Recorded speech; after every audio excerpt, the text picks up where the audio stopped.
associations et opérateurs culturels, les membres de la presse et tout spécialement les représentants de la Fondation de France et de l'Association des fundraisers.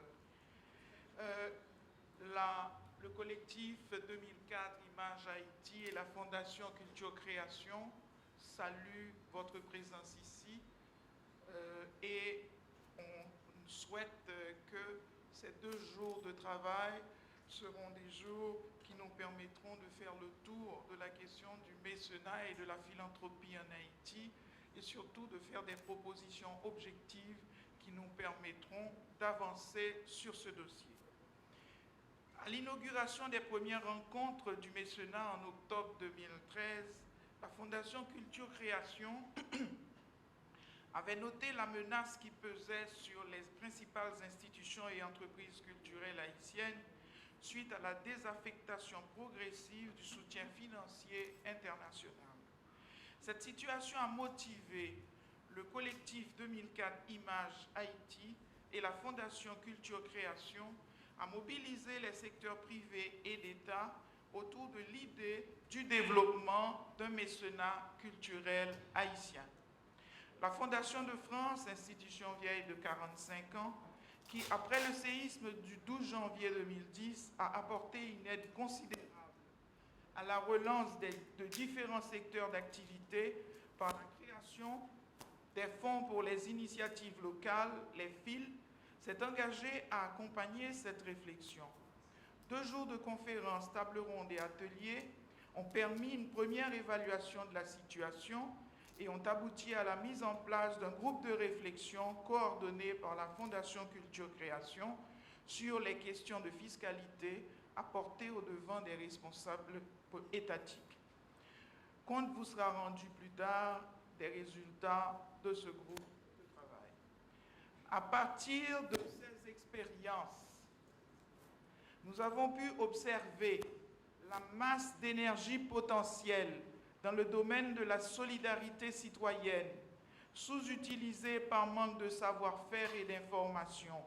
Ce à quoi la Fondation Culture Création a tenté d'apporter réponse avec le support de la Fondation de France en organisant des séminaires pour renforcer les structures organisationnelles. Certaines organisations culturelles bénéficiaires de ces formations ont démontré dans le cadre du séminaire renforcement des organisations culturelles haïtiennes, qui a eu lieu très récemment, une certaine autonomie en rapport à la conception et formulation de projets.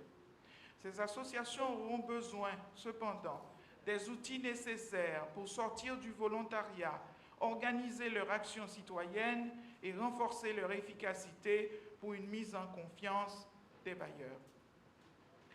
À cette 2e rencontre, nous avons opté pour un champ plus large, celui du mécénat et de la philanthropie, focalisant autour de l'innovation au service de l'intérêt général et dans les différents domaines du social et de l'environnement.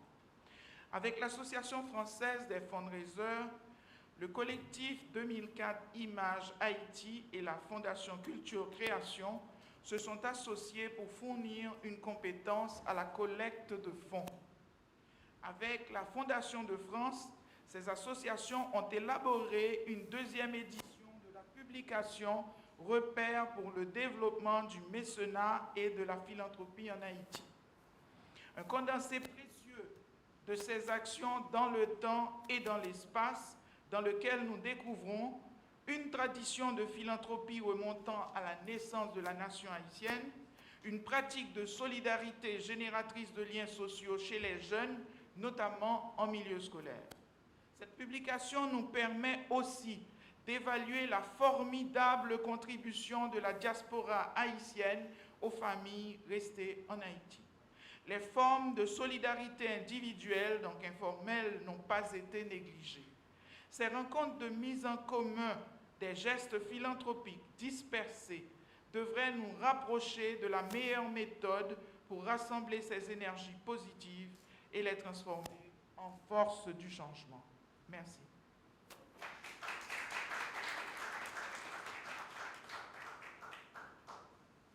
Je passe la parole à Anne Lescaut, du collectif 2004 Image Haïti. Merci Mireille. Eh bien, bonjour à tous, messieurs, dames. Au nom du conseil d'administration du collectif 2004 Images, j'aimerais commencer, alors après les remerciements de Mireille, mais j'aimerais aussi remercier chaleureusement tous nos soutiens, en particulier ceux qui nous ont suivis, qui ont permis aujourd'hui que se tienne cette deuxième rencontre du mécénat et de la philanthropie. Je veux parler de la Fondation de France, de la Fondation Daniel et Nina Carasso, de la Fondation Connaissance Acclimaté et de l'Institut français d'Haïti. Je tiens à remercier également l'ensemble de nos partenaires qui, à travers leur engagement renouvelé à nos côtés, nous apportent un appui ô combien précieux. Ces partenaires figurent sur les différentes... je remercie également les participants, M. Karl Braun, président du conseil de la Unibank, d'avoir accepté d'intervenir en ouverture de ces rencontres, ainsi que tous les invités des tables rondes venus d'Haïti, de France, du Canada, pour partager, comme ce fut le cas en 2013, leur expérience et leur vision du mécénat et de la philanthropie. Après les premières rencontres de 2013 qui ont permis d'ouvrir la réflexion sur le mécénat haïtien en se penchant plus particulièrement sur ses dimensions culturelles, ces deuxièmes rencontres sont l'occasion d'élargir cette réflexion à d'autres secteurs, mais aussi de saisir les multiples manières dont mécènes et philanthropes s'engagent. C'est sous le titre de l'innovation au service de l'intérêt général qu'avec notre partenaire et co-organisateur, la Fondation Culture Création, nous avons choisi de placer ces rencontres. Innover, c'est imaginer. C'est inventer de nouveaux modèles et usages, aussi faire évoluer des pratiques, certains diront des habitudes, pour aller vers un mécénat de plus en plus engagé vers l'intérêt général et plus efficace aussi. La présence des mécènes sous toutes ses formes, et nous le verrons au cours de ces 2 journées, se montre plus que jamais indispensable. Malgré un contexte politique et économique actuel qui paraît peu propice, c'est dans les moments les plus difficiles que la solidarité et l'engagement de chacun se révèlent le plus précieux. Il faut cependant rappeler que l'action des mécènes ne peut se substituer à celle de l'État, dont le rôle, notamment régulateur, doit jouer en faveur du développement des pratiques du mécénat et de la philanthropie en Haïti. Mesdames et messieurs, je vous souhaite de belles rencontres. Et je vais céder la parole à notre maîtresse de cérémonie qui va nous accompagner pendant 2 jours, Madame Marlène Sam. Merci Anne, merci, bonjour à toutes et à tous. J'espère que vous allez avoir de belles journées de travail, mais sans plus tarder, compte tenu du retard, je vais céder la parole à M. Karl Braun pour une première intervention, ce qui va nous permettre de placer nos travaux dans un cadre. Son intervention, le thème abordé est le mécénat haïtien dans le contexte actuel. Quelques mots quand même sur M. Braun. M. Braun est détenteur d'un MBA qui a été délivré conjointement par l'Université de New York, la London School of Economics et HEC Paris. Karl Braun, il a été aussi décoré de l'Ordre national du travail au grade de chevalier. M. Braun, il est banquier et dirigeant, comme vous le savez, il est chef d'entreprise et il est président du conseil d'administration de la Unibank et du groupe financier national. Il fait donc partie d'une catégorie d'acteurs très importante pour le thème que nous abordons et qui nous réunit aujourd'hui. M. Braun est aussi président donc de la Fondation Unibank. À titre personnel, il s'intéresse au secteur de l'éducation, de la santé, de la promotion des arts et de la culture. Monsieur Karl Braun.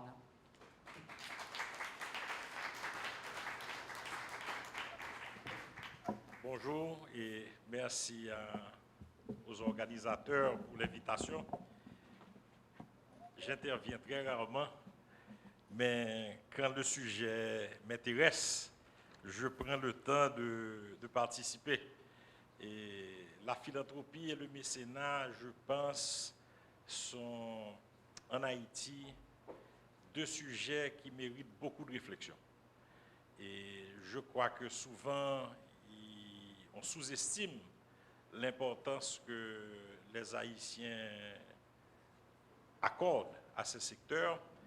Et malheureusement, on a tendance à oublier un petit peu ce qu'on fait. Et je crois que si j'interviens ce matin, ce n'est pas seulement pour mon intérêt personnel pour ces sujets et pour l'action et philanthropique, mais aussi pour parler un peu des défis qui confrontent les Haïtiens, les Haïtiennes dans leur action philanthropique. Et il y en a plusieurs. Et je préfère parler de ces défis parce que je pense que le futur de l'action philanthropique en Haïti va dépendre de comment on aborde ces défis. Et vous verrez que malgré la situation difficile dans laquelle le pays se trouve et traverse depuis maintenant 60 ans, depuis les années 50, et il y a un constat réconfortant. Malgré tous les problèmes que le secteur privé a eu à confronter, national, étranger, et les membres de l'élite économique haïtienne, qui sont ceux qui génèrent et les revenus qui peuvent être utilisés dans des actions philanthropiques, et le mécénat n'a pas disparu. Le mécénat s'est organisé, il vit, il grandit, et il regarde l'avenir avec d'autres yeux, en se disant, quelles que soient les difficultés, on est là, on participe, et on reste. Et ce mécénat organisé est venu renforcer les choses haïtiennes. Ce mécénat, vous m'entendez, je crois, oui? Ce mécénat organisé vient renforcer un mécénat souvent oublié en Haïti. C'est le mécénat individuel ou le mécénat familial, qui ne date pas du 21e siècle, parce que nous sommes dans le 21e, qui ne date pas du 20e, qui date du 19e siècle, depuis la fondation de l'État haïtien et de la nation haïtienne. Et on a eu, regardez le 19e siècle, des organisations pour des hôpitaux. On a eu des organisations intellectuelles pour la promotion de la connaissance. Et la Société de législation en 1890. Et on a même eu la participation d'Haïtiens dans de grands cénacles internationaux, tels que par exemple la Société française d'anthropologie avec Anténon Firmin et Louis-Joseph Janvier. Donc la participation organisée du mécénat aujourd'hui est antidatée par une tradition individuelle et familiale de mécénat, souvent peu connue, n'ayant pas eu beaucoup de publicité, mais qui est quand même là. Et je pense que c'est important pour faire le lien avec l'organisation qu'aujourd'hui, tout le monde sent qu'il est nécessaire pour pouvoir aller de l'avant de façon plus structurée. Et évidemment, les problèmes du primum vivere et du sous-développement économique a pesé lourd, très lourd, sur l'extension de ce mécénat, d'abord familial et individuel, et même aujourd'hui du mécénat organisé par les entreprises, des associations, etc. Il y a eu des succès, donc malgré les défis et malgré le poids des problèmes du primum vivere et du sous-développement économique. Et regardez la quantité de fondations qui ont été créées, des fondations à capitaux haïtiens. Je peux parler de la Unibank certainement, mais je parle aussi de Culture Création, de la Sogebank, de Barbancourt, et Françoise Canès-Auguste, et Lucienne Deschamps, et j'en passe. Hein? Et il y a eu évidemment une tentative durant les 15 à 20 dernières années de structurer l'action du mécénat haïtien. Et les fondations à capitaux étrangers et focales, dirigées par des Haïtiens, certes, dont le funding est essentiellement étranger, c'est une réussite dans le milieu, à ne pas en douter. Et Digicel, Brana, Citibank, et des programmes soutenus et continus, pas organisés sous forme de fondation, mais présents comme il faut. La Comme il faut a toujours un programme d'action philanthropique en Haïti, pas nécessairement organisé sous forme de fondation. Et, in fine, des milliers d'Haïtiens qui mènent des actions philanthropiques, qui mettre des actions de mécènes et à petite et moyenne échelle, peu connues, ne jouissant pas de publicité, mais dont l'action solidaire a permis de tenir des situations difficiles pour beaucoup de personnes durant particulièrement les 60 dernières années qui ont été des années de bouleversement politique, de stagnation et de régression économique et aussi de crise environnementale, ouragans, incendies, inondations, etc., etc., etc. Donc, ce succès, malgré les nombreux défis, nous porte à croire qu'on peut aller de l'avant de façon structurée. Et il ne s'agit pas d'un optimisme béat, mais il s'agit d'avoir en tête les défis d'un côté et ce qu'on peut faire de l'autre pour atténuer l'impact des défis sur l'extension du mécénat organisé. Et si je peux me permettre de parler un petit peu de la Fondation Unibank, et ce n'est pas pour en faire de la publicité, mais c'est pour vous donner un type de modèle qui peut devenir, je pense, un modèle plus pérenne dans l'action philanthropique. Quand on mène des actions philanthropiques depuis la création de la Unibank en 1993. Mais en 2006, on a décidé de l'organiser sous forme d'une fondation avec une dotation permanente. Vous verrez que le modèle choisi par la plupart des fondations en Haïti, et je peux comprendre parce que c'est lié à la précarité et aux aléas économiques. Le modèle choisi en général, c'est on crée une fondation, très petite dotation, donc on n'assure pas nécessairement la pérennité de la fondation, et on fait des actions ponctuelles. Bonnes années, plus grande contribution. Moins bonnes années, moindre contribution. Nous, on a choisi un modèle différent. Les actionnaires de la banque, et quand on leur avait présenté ce projet, on leur avait dit, écoutez, et on ne veut pas lier la pérennité de la Fondation Unibank comme institution à but non lucratif, qui opère de façon organisée le plus que possible dans le secteur philanthropique, uniquement aux bonnes années et aux bonnes intentions. On veut une dotation qui lui permet d'assurer sa pérennité. Et c'est ainsi que, quand on a créé la Fondation Unibank en 2006, et les actionnaires ont pris 2 500 000 $ de leur capital, parce que c'est de ça qu'il s'agissait, et au lieu de faire un dividende additionnel de 2 500 000 $, merci, très aimable, et on a décidé de doter la Fondation Unibank d'un fonds qui puisse assurer sa pérennité organisationnelle et même pour lui permettre de faire des interventions. Je pense que c'est un modèle que les fondations, surtout les fondations à capitaux nationaux, ont intérêt à étudier et voir s'ils peuvent l'adopter. Parce que la pérennité de l'action philanthropique doit être assurée par la pérennité du fonctionnement des institutions philanthropiques. Si l'institution philanthropique ne peut pas garantir sa pérennité organisationnelle, ne peut pas payer un salaire pour quelqu'un qui gère et ne peut pas faire des actions et qu'elle veut faire, même si à petite échelle, parce que l'année n'aurait pas été bonne, mais elle peut quand même faire des interventions à partir des revenus de cette dotation.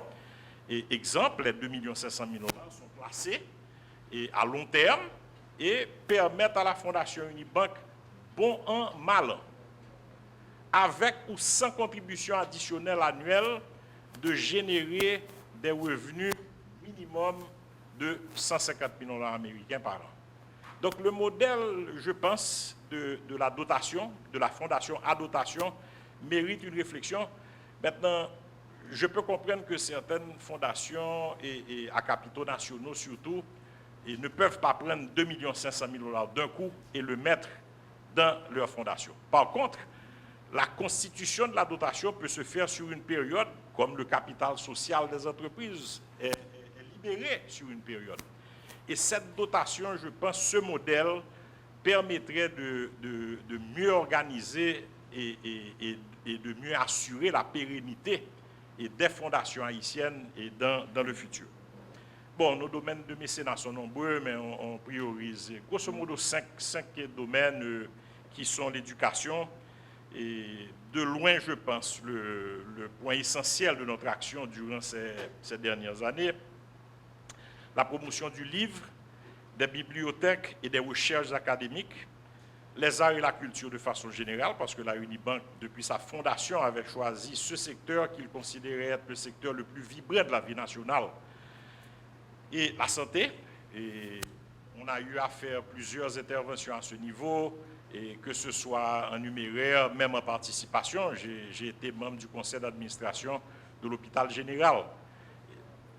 Une expérience particulière, parce que ce n'est pas une expérience de gestion comme on en a l'habitude, mais je crois que ce sont des choses qui peuvent aussi permettre aux compétences de participer à quelque chose qui n'est pas nécessairement un programme de sa fondation, ou bien d'un regroupement de fondations, mais qui est un secteur quand même qui mérite une importance. Et finalement, ce que j'appelle la philanthropie patriotique, et le patrimoine, et la mémoire historique, et on participe avec Focal d'ailleurs aux opérations du comité du centenaire de l'occupation américaine en Haïti, et du civisme.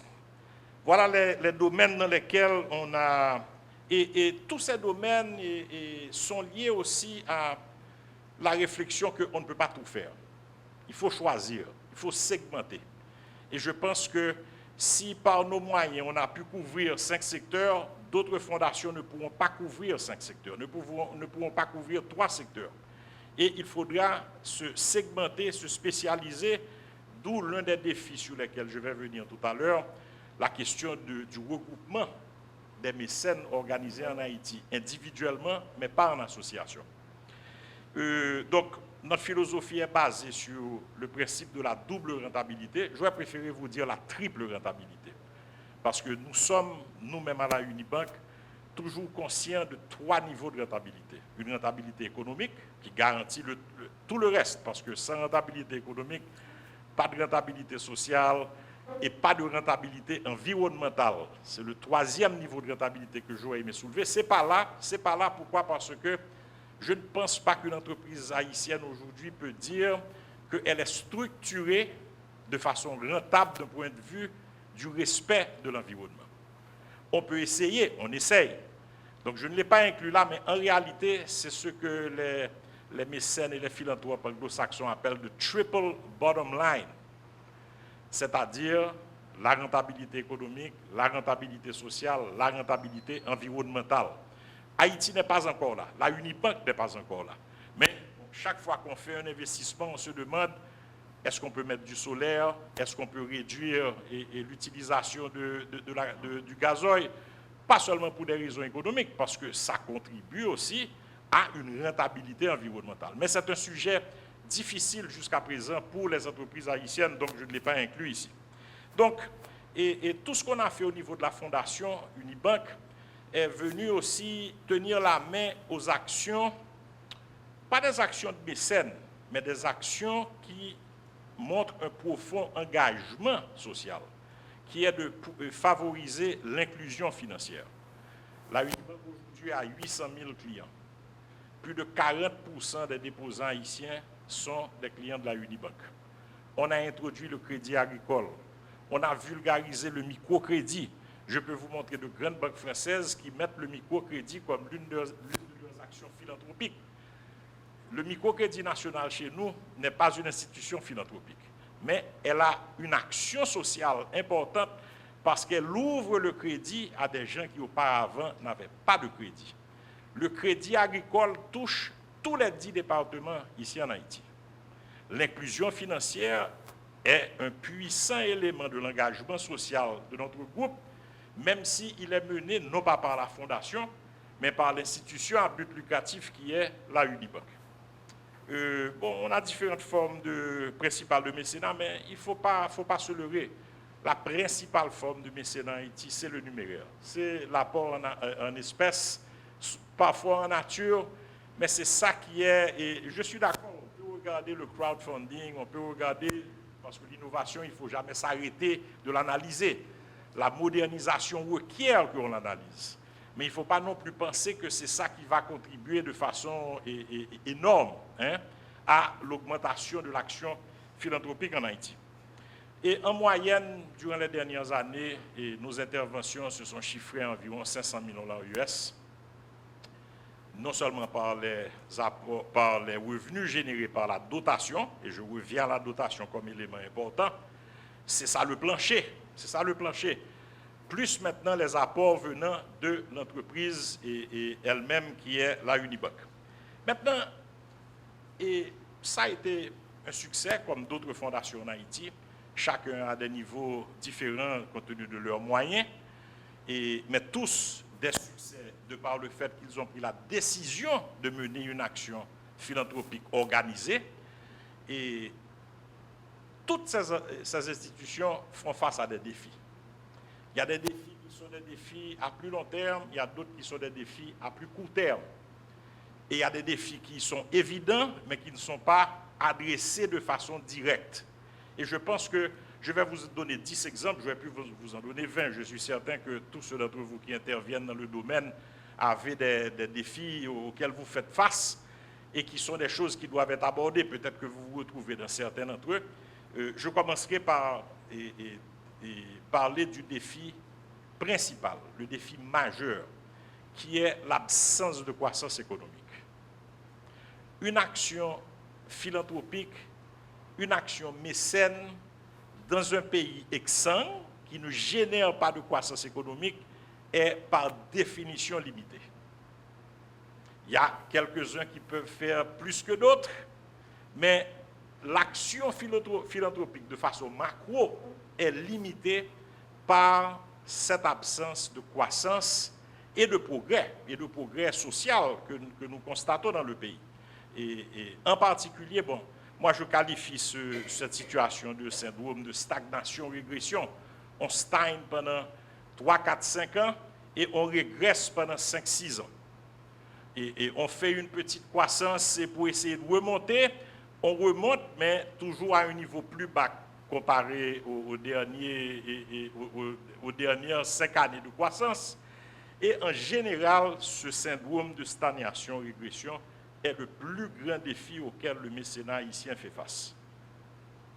Et même le mécénat d'entreprises étrangères en dépend aussi parce que l'étranger qui intelligemment et à bon escient a choisi de faire des fondations en Haïti pour contribuer à une action philanthropique, ces résultats influent énormément sur son action. Et son action est fonction des résultats économiques. Donc ce défi est extrêmement important. On ne peut pas le résoudre aujourd'hui, ni demain, ni après-demain. Mais je pense que c'est quelque chose que toutes les fondations haïtiennes doivent tenir en grande considération comme d'un point de vue analytique pour voir maintenant comment appuyer tout ce qui peut augmenter la croissance en Haïti. Et l'État haïtien, le secteur public, très inefficace, un positionnement idéologique généralement anti-secteur privé durant ces 60 dernières années, et on n'a pas besoin de se mâcher les mots, c'est la réalité. Et souvent, quand vous faites une action mécène, ils regardent l'origine des fonds fiscaux et pour voir qu'est-ce qu'ils peuvent tirer et davantage à ce niveau-là. Je ne jette pas la pierre à l'État haïtien. Je dis tout simplement que son inefficacité, sa non-performance, rend extrêmement difficile une poursuite du mécénat organisé parce que ça diminue l'intérêt de ceux qui n'y sont pas de rentrer dans le mécénat organisé. Souvent, ils se disent, bon, m'a prêté low profile, m'a pas fait bruit, je n'attire pas la DGI, je n'attire pas l'intérêt des pouvoirs publics, et je fais ce que je dois faire personnellement, mais personne n'est au courant. Ce n'est pas organisé, ce n'est pas structuré, et ça n'amène pas de l'eau au moulin du mécénat, de façon générale. Et l'absence de transparence fiscale du secteur privé haïtien est un gros défi. Parce que ceux qui ne sont pas transparents ne peuvent pas officiellement contribuer. Dans la mesure où s'ils contribuent, le fisc est directement à leur porte, sinon le lendemain, le surlendemain.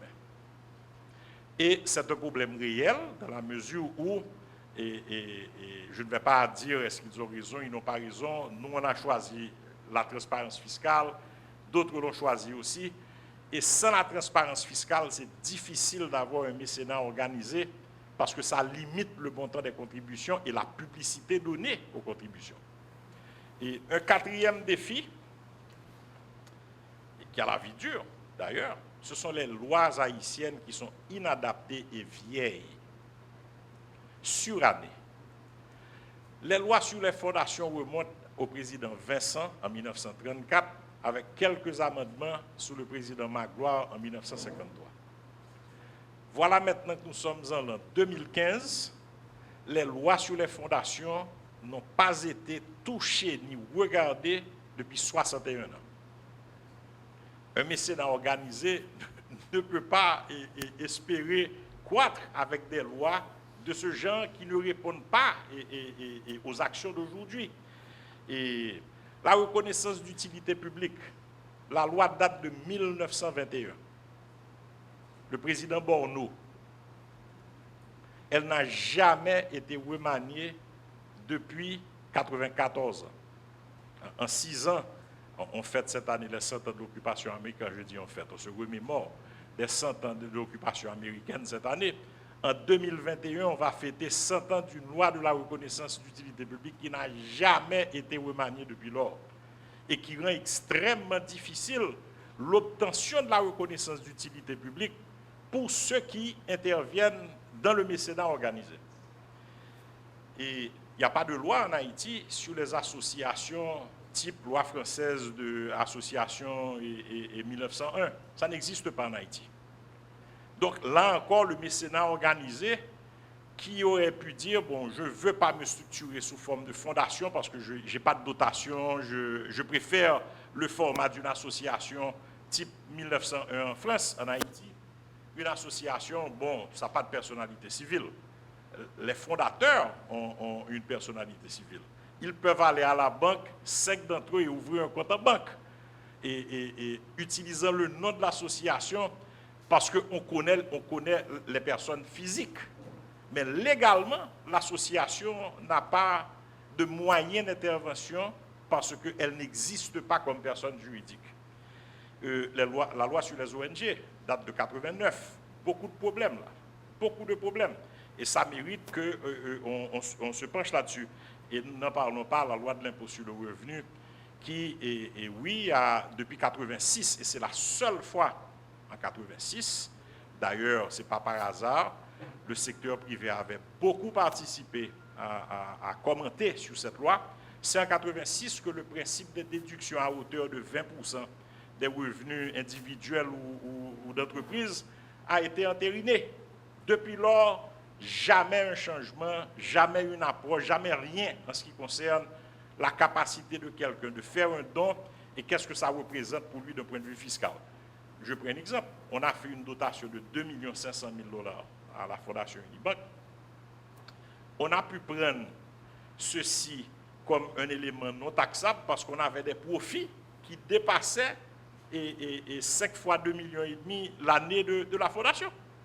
Mais quelqu'un qui veut, un groupe qui veut faire une dotation de 1 million de dollars à une fondation, et qui pourrait, elle doit montrer au fisc qu'elle a, pour cette année, cette seule année, réalisé 5 millions de dollars de bénéfices bruts avant impôt. Vous voyez la difficulté que cela pose. Le poids du passé. Bon, le poids du passé est un défi, parce que c'est économiquement, on a fonctionné sous forme d'entreprise familiale fermée et ça peut avoir répondu à des exigences de l'époque. Aujourd'hui, ça ne facilite pas le mécénat organisé. Parce qu'une entreprise familiale, et surtout si elle n'est pas très transparente fiscalement, peut difficilement mener, et ce n'est pas la pierre que je leur jette, bien au contraire, parce que beaucoup d'entreprises de ce genre soutiennent, quand je parlais de milliers d'interventions, c'est eux. C'est eux. Mais c'est quelque chose qui est un défi et qui ne permet pas de jouer son rôle. La mentalité du don, c'est un défi aussi. Et on confond en Haïti philanthropie, mécénat et charité. Et la charité est importante. Je pense que c'est un élément clé de la vie. Mais l'action organisée et au niveau du mécénat de la philanthropie ne peut pas se résumer à la mentalité du don ou la mentalité de la charité, surtout des dons épars, ce n'est pas des choses structurées. C'est un défi auquel il faut faire face. souvent, les membres du secteur privé, qui sont ceux qui génèrent les revenus, qui peuvent être utilisés pour les actions de mécénat, compte tenu de tous les défis que je viens de mentionner ici, ils font un choix. Et encore une fois, je ne suis pas en train de leur jeter la pierre, je ne fais que constater l'impact du défi sur leur mode d'opération. Le choix qu'ils font, c'est de faire une action philanthropique de proximité, de solidarité individuelle, souvent qui se rapprochent à leurs ouvriers, leurs employés, des parents proches. Il ne faut pas sous-estimer ce que ça représente en Haïti. Le nombre d'enfants qui vont à l'école à cause de ce genre d'actions, hein, et le nombre de cas sérieux de santé qui ont été résolus à cause de ce genre d'action. Mais c'est du mécénat individuel, c'est du mécénat peu connu, c'est du mécénat important d'un point de vue chiffre. Je suppose, je crois, plus important que toutes les fondations réunies ensemble. Hein? Donc, à ne pas sous-estimer, mais organiser vraiment et différemment. Je fais quelque chose d'individuel, je le fais pour ceux qui sont proches à moi, et le gérant de cours, le chauffeur, et la mère du chauffeur, et mon employé, et l'intime de mon employé, parce que mon employé vient me dire, il y a un cas de lui prêter, il va me rembourser, et on sait qu'il ne va pas rembourser. Donc quand on met tout ça dans la balance, c'est un défi à l'organisation du mécénat, mais il ne faut pas oublier son importance d'un point de vue économique et social en Haïti. Et pour finir, on a aussi un défi qui est, beaucoup d'entre nous, et je ne dirais pas la majorité, on a une attitude sectaire qui dit comme suit, ce pays ne m'offre rien. Je m'en fous et je m'en contrefous. C'est une réalité et il ne faut pas avoir peur de l'aborder. Moi, comme je vous dis, je ne peux pas, et je peux être en désaccord avec quelqu'un qui le pense ou qui le dit, c'est mon opinion personnelle. La personne a le droit d'avoir son opinion, mais je sens que les difficultés du milieu et ambiant, cette stagnation, régression de 60 ans a eu un impact majeur sur la psychologie collective des membres du secteur privé qui de plus en plus se sentent découragés. Et quand on est découragé, on ne participe pas, on ne contribue pas. On fait de l'individuel, on fait de la proximité avec ceux qui sont proches à nous, mais on ne fait pas du mécénat organisé. On ne fait pas une action philanthropique organisée. Donc c'est un défi réel, c'est un défi réel. Un autre point, parce que je pense que c'est important de le rappeler à nos amis les étrangers, il y a souvent une attitude condescendante du secteur international vis-à-vis de l'action philanthropique haïtienne. Elle est souvent minimisée, elle est souvent mise à l'écart, elle n'est pas reconnue, Quand on doit choisir quelque chose, on choisit quelque chose qui est mené par une action philanthropique étrangère et pas par une action philanthropique haïtienne. Et je pense que c'est un problème réel, surtout que comme nous sommes souvent taxés de MRE, de Morally Repugnant Elite, et je ne rentre pas dans l'aspect politique, est-ce que c'est vrai, c'est pas vrai, la perception de beaucoup d'étrangers, c'est ça. Et comme ce qu'on fait ne rentre pas dans le modèle du MRE, il doit être mis de côté. Je l'ai vu dans des actions d'entreprises privées, je l'ai vu dans des centres d'intervention au niveau de santé, et je l'ai vu au niveau des ONG, et ce n'est pas par hasard qu'Haïti est taxé de république des ONG. Maintenant, quand je dis république des ONG, ce n'est pas pour dire je ne veux pas d'ONG, pas du tout. Je dis je veux tout simplement une loi de 89, modifiée parce que cette loi n'est pas bonne. Elle n'est pas bonne. Je veux aussi tout simplement que l'étranger qui vient en Haïti ne pense pas qu'il vient et il trouve devant lui une table rase, le néant, et personne ne fait rien, et ceux qui font quelque chose le font uniquement par intérêt, parce qu'ils vont le toucher quelque part d'autre, etc., etc. Donner du crédit à l'action philanthropique haïtienne et travailler avec l'action organisée au niveau mécénat en Haïti.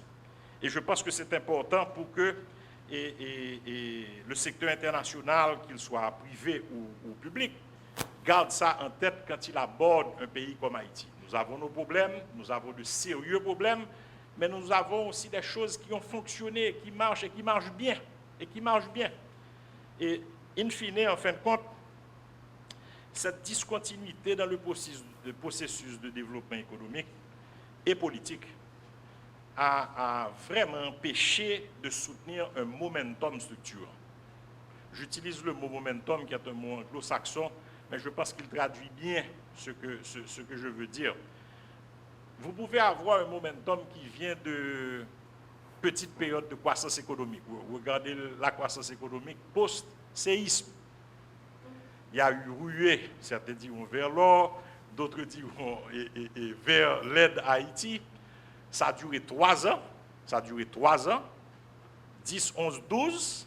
Ça a commencé à disparaître en 13. Ça a commencé à diminuer en 13. Et aujourd'hui, en 2015, et à peu de choses près, c'est quasiment inexistant. Ce n'est pas un momentum structurant. Les 3 premières années ont constitué un momentum. D'ailleurs, il y a eu beaucoup de choses faites par les entreprises haïtiennes, à titre individuel, à titre de mécénat organisé, post-séisme. Mais si vous regardez aujourd'hui, vous sentez que la n'y est pas. C'est-à-dire que les gens on ne coule pas sous le poids de 5 dernières années, mais on est plus pessimiste qu'on l'était il y a 3 ans ou 4 ans. Et l'absence de momentum structurant est liée essentiellement au fait qu'on ne peut pas avoir une continuité dans notre croissance économique et dans notre développement économique et social. Et écoutez, malgré tous ces problèmes et malgré tous ces défis, je reste persuadé que le mécénat structuré en Haïti va continuer à se structurer davantage et va continuer à mieux faire. Je peux être un pessimiste tactique. Tactique veut dire 1 an, 2 ans. Ça, c'est la nature de quelqu'un qui fait une réflexion intellectuelle ou de celui qui mène une entreprise. Mais stratégiquement, je reste un optimiste. Je pense que les choses peuvent changer. Mais pour qu'on puisse aborder ces défis, on ne peut plus continuer à le faire de façon éparse. Je prends un exemple très particulier.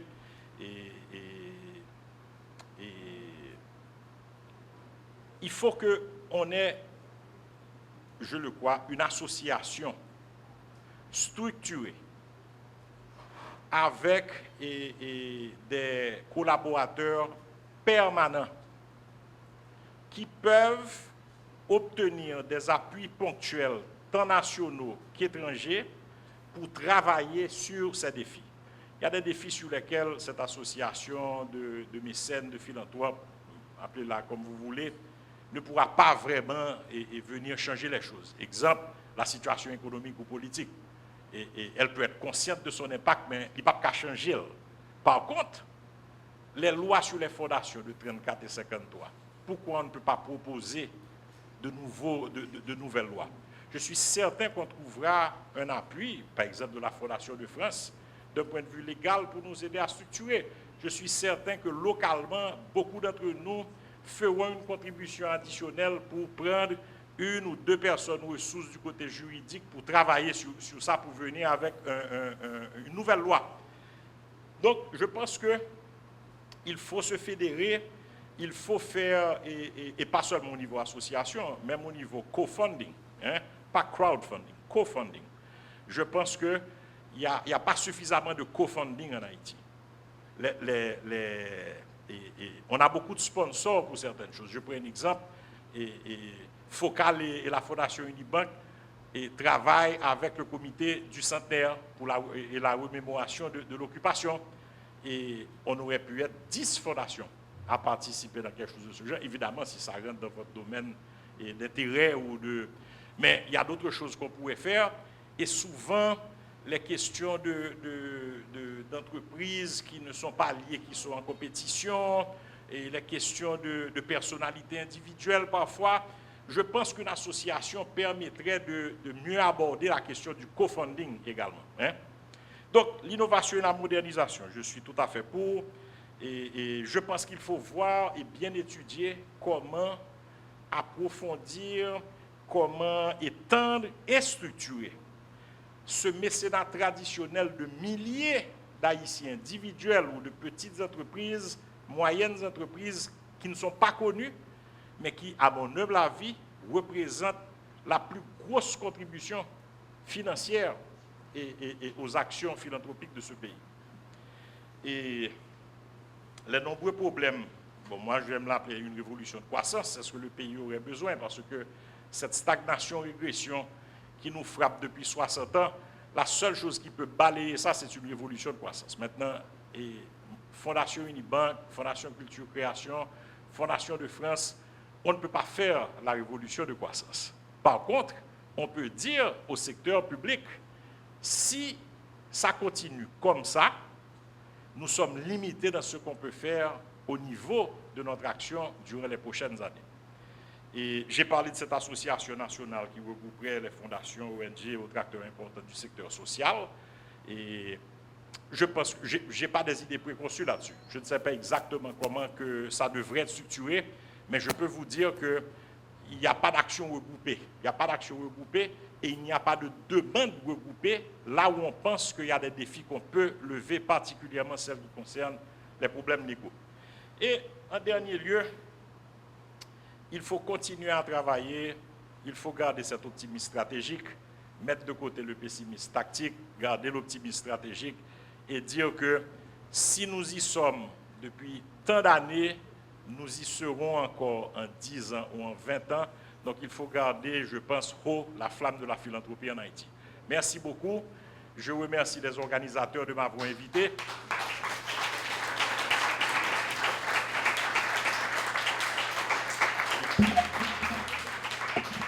Je vous remercie de votre patience. J'espère ne pas avoir été trop long.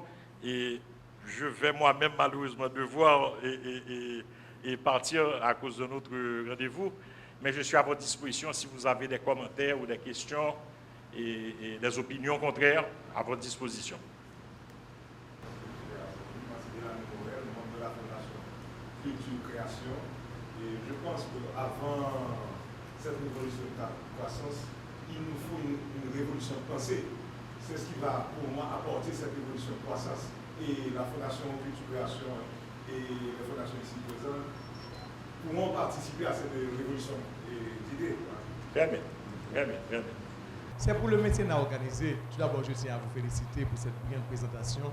C'est vraiment intéressant pour nous autres qui faisons partie d'une fondation également dans le domaine culturel, mais à la recherche de financement.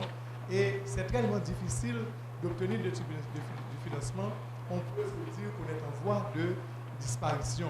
Mais avec la loi que vous venez de parler, dans la mesure où l'État haïtien pourrait quand même faire des déductions mettant des dépôt, ça pourrait être très utile. Parce qu'actuellement, il n'y a presque pas de financement. Et je salue maintenant cette organisation. Si on pourrait avoir, dans le cadre du mécénat organisé, un groupe qui s'occupe maintenant du contact direct maintenant avec les bailleurs, et on peut maintenant présenter maintenant des projets pour avoir maintenant un financement, on ne va pas disparaître. Parce que nous autres, nous voyons en état maintenant de disparition. On s'est demandé maintenant, avec tous les efforts maintenant que vous faites, comment vous allez maintenant permettre aux organisations qui sont en contact direct maintenant avec la communauté, qui font des activités assez intéressantes et qui ne trouvent pas, par exemple, de financement. Très bien. Bon, je pense que ce que vous dites là peut faire partie des termes de référence de cette association que je propose. Et je pense que l'association aurait comme premier objectif celle de permettre l'essor institutionnel de ses membres. Et pour pouvoir attirer d'autres fondations organisées pour aider celles qui ne sont pas structurées à se structurer, mais certainement, elle peut aussi assister dans la recherche de fonds et en faisant une diffusion publique d'appels venant de ses membres, par exemple. Moi, je remercie la Fondation Culture Création, vu que j'ai eu l'opportunité toute l'année de réfléchir à certains aspects touchés aujourd'hui. Et je suis contente de voir qu'il y a un appel pour que d'autres continuent à se pencher là-dessus. Cependant, et en rapport à ce que M. Brown nous a signalé aujourd'hui. Je regarde notre assistance et je ne vois pas de jeunes. Et je pense que nous avons de jeunes cadres. Je vois quelques jeunes, mais je ne vois pas des jeunes en quantité comme on devrait en voir. Et nous avons des jeunes qui sont de jeunes professionnels, de jeunes cadres, qui ont de bons moyens et qui ne sont pas suffisamment sensibilisés au civisme et aussi au mécénat, et également aux avantages fiscaux. Ils n'ont pas non plus la discipline pour garder la documentation qu'il faut pour pouvoir contribuer. Alors je crois qu'il y a un éventail là à toucher et peut-être que la Unibank qui pourrait se joindre à nous pour motiver, puisque vous êtes dans le civisme, il y a un grand besoin d'augmenter le sentiment de civisme, la FORF. Alors penchons-nous vers les jeunes pour qu'ils viennent un peu mettre la main à la pâte, parce que je trouve qu'on a besoin d'une relève, en plus des quelques jeunes qui sont là. Merci. Alors, je me remettrai à la Fondation Françoise Canès-Auguste pour stimuler les jeunes à participer. Écoutez, nous avons 394 actionnaires. Et de ces 394 actionnaires, dont 60 de mes collaborateurs, et la moyenne d'âge, en retirant les membres du conseil et des actionnaires et un petit peu plus âgés, comme mon ami René Max, etc., la plupart sont des jeunes. Mais vous seriez étonné de voir que beaucoup d'entre eux n'ont pas cette vision. Ils l'ont apprise, ils l'ont entendue, ils l'ont comprise. Ils sont toujours dans je crois que c'était le 7e point de cette partie du secteur privé qui dit « le pays ne m'offre rien ». Beaucoup d'entre eux sont, je ne dirais pas qu'ils sont des nihilistes, je ne dirais pas ça, mais beaucoup des jeunes n'ont pas l'intérêt que, Michael, tu penses qu'ils ont. C'est un travail qu'il faut faire. Bon, comme je vois que tu as choisi la Unibank, moi je choisis la Fondation Canès. Merci, M. Brown. Marie-Claude Bayard, merci M. Brown pour ce très intéressant exposé. Ma question concerne la dotation. Est-ce que vous pourriez nous éclairer un petit peu plus au sujet de la dotation? Très bien. Et c'est un point important. Je remercie Mme Bayard de la question. Et en Haïti, les fondations opèrent essentiellement sur 2 modèles. Le modèle le plus connu, le plus utilisé, c'est je crée la fondation avec une petite dotation, parce qu'il n'y a pas de limite en ce qui a trait à la dotation dans la loi haïtienne. Dans d'autres pays, il y a des limites, des planchers. Il y a des planchers. Quelqu'un peut créer une fondation aujourd'hui avec 25 000 goudes. Une dotation de 25 000 goudes veut dire quoi?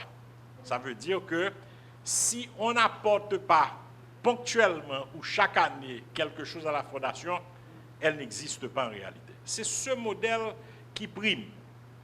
Nous, on avait dit, et on ne veut pas d'une fondation à 100% dépendante de la conjoncture, des résultats de la Unibank, de l'intérêt de ses actionnaires à faire ou à ne pas faire.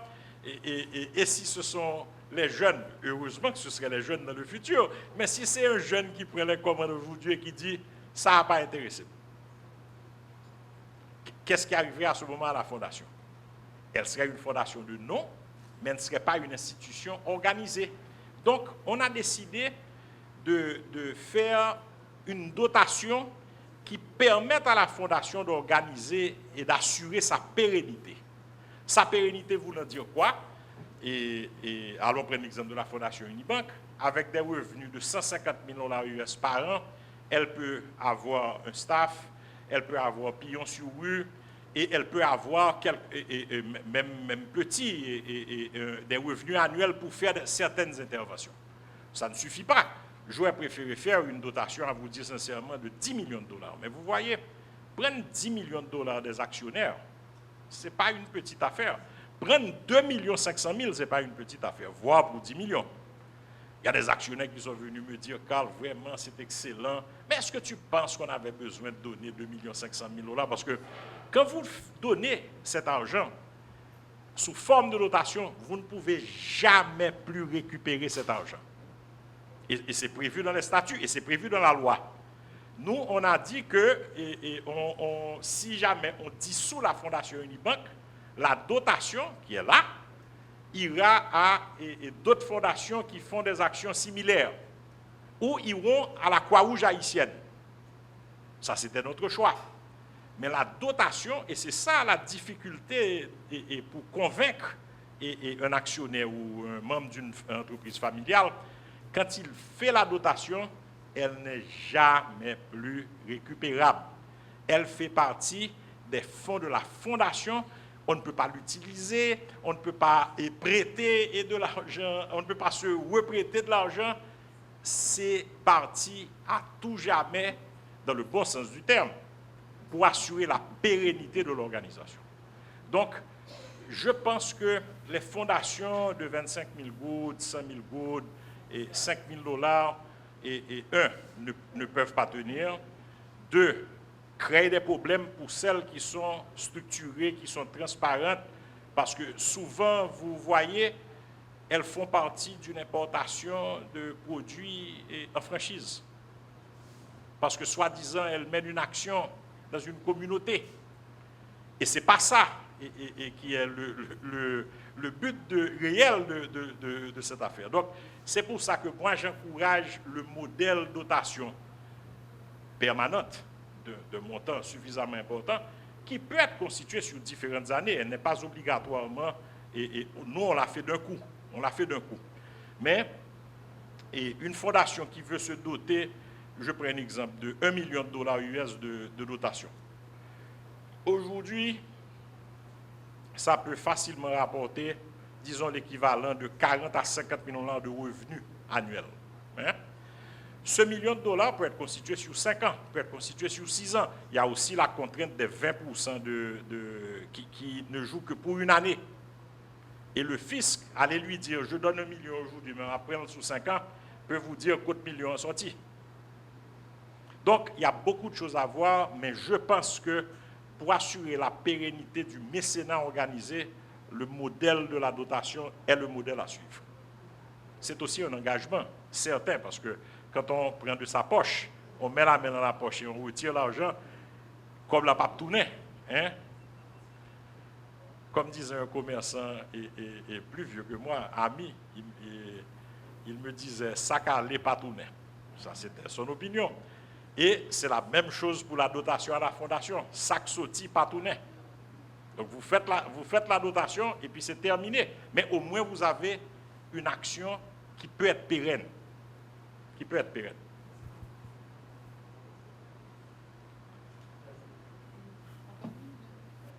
Dernière question, avant de libérer.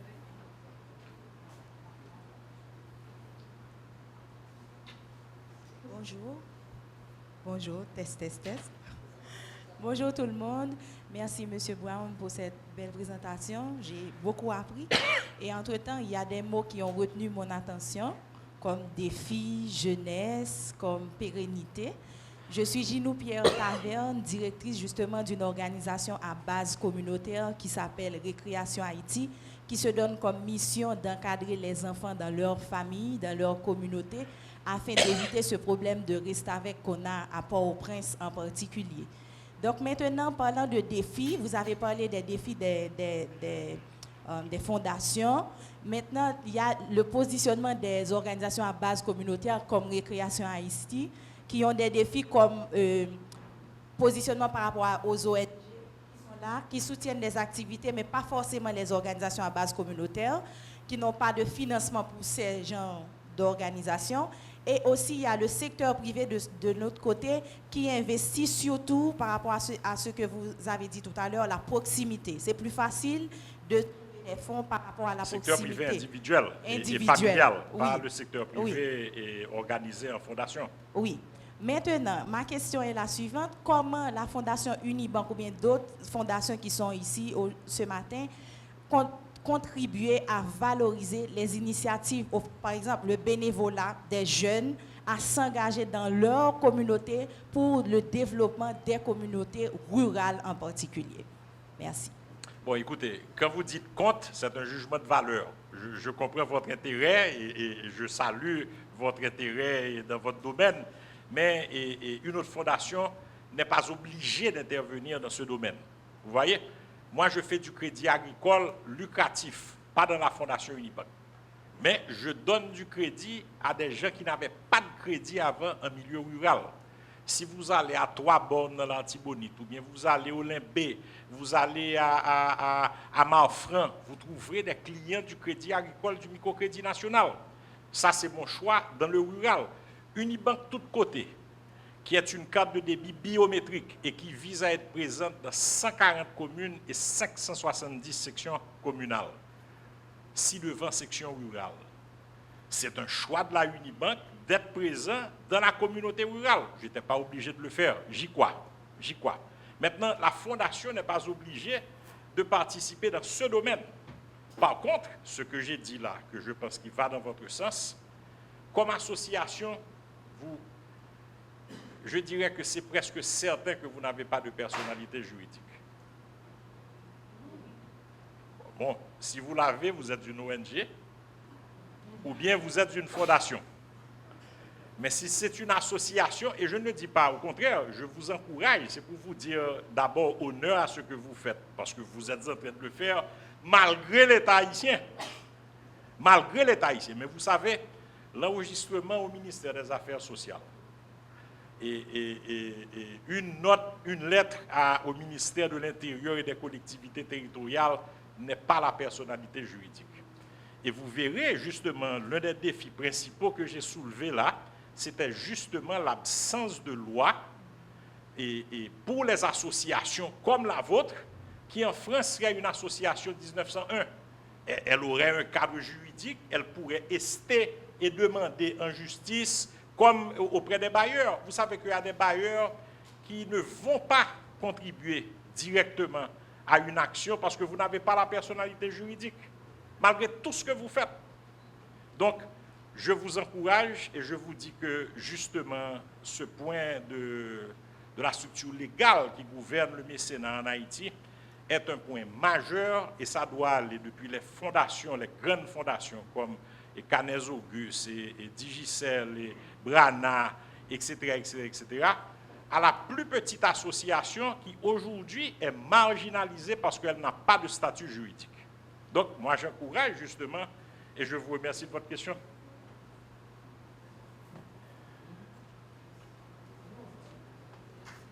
Voilà. Avant de prendre la pause, un grand merci à Karl Brown, qui nous a gentiment rappelé combien il était important d'avoir un modèle économique derrière une action philanthropique et qu'il faut surtout chercher à l'inscrire dans la durée.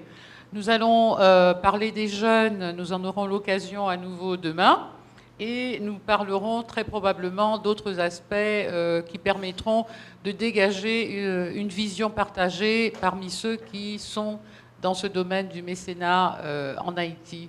Je vous invite donc pour l'instant après avoir rappeler, à dire un grand merci à M. Brown pour ce momentum structurant qu'il nous a offert pour la suite de nos travaux. Et je vous invite à prendre la pause. Nous reviendrons tout à l'heure, dans une quinzaine de minutes à peu près.